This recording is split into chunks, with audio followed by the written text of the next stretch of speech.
m'appelle Philippe Liotard, je suis enseignant-chercheur à l'Université Lyon 1, au laboratoire sur les vulnérabilités et l'innovation dans le sport. Je travaille sur la question des violences sexuelles dans le sport depuis la fin des années 1990.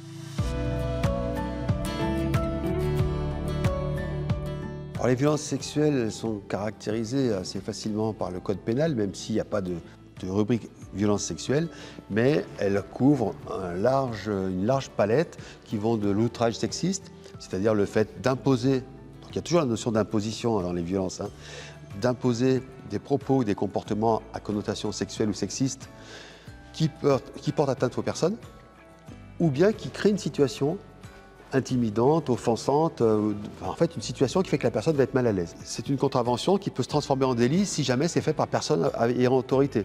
Un entraîneur, un enseignant, un patron, voilà, quelqu'un qui a autorité sur les personnes.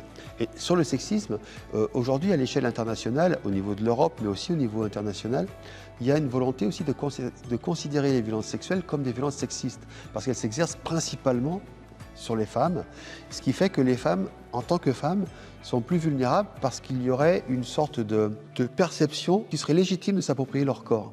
Et que si les femmes ne disent non, leur nom n'est pas vraiment entendu ou n'est pas vraiment recevable. Mais il n'y a pas d'enquête du même type, par exemple, que celle qui a été créée pour l'Église, avec la CIAZ, ou sur l'inceste et les violences faites aux mineurs avec la Civise. Donc on n'a pas comme ça de dispositif qui permettrait pour le sport de faire comme ça une large enquête avec appel à témoignages et surtout écoute des personnes qui ont subi des violences. Il y a 25 ans, dans le sport, il y avait du déni.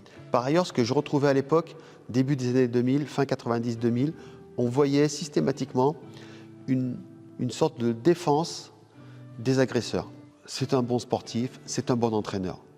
Comme si le fait d'être un bon entraîneur ou d'être un bon sportif, ça empêchait d'être aussi un agresseur sexuel. Il y avait le déni d'abord, puis après la minimisation et la mise en cause de la parole. Donc aujourd'hui, oui, c'est pris au sérieux, c'est entendu.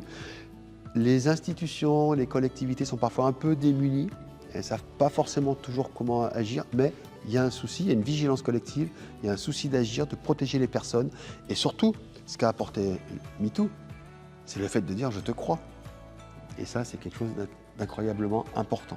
Donc la prévention, elle se joue d'abord, je trouve, dans la formation de l'ensemble des cadres. Alors les intervenants, que ce soit les bénévoles, les professionnels bien sûr, mais aussi l'encadrement, les dirigeants.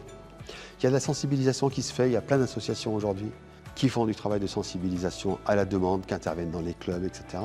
Ça passe aussi par les formations au métier du sport, dans les STAPS, les facultés des sports.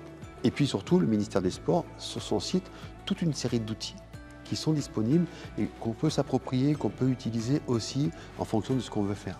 Dans chaque région, autour de Grenoble, il y a des associations qui travaillent sur la prévention des violences sexuelles, sexistes, etc. Et on peut tout à fait, qu'on soit chef d'établissement ou directeur d'une structure ou président de club, se tourner vers des personnes ressources qui vont assez facilement mettre en place des outils adaptés au public et à ce qu'on veut faire.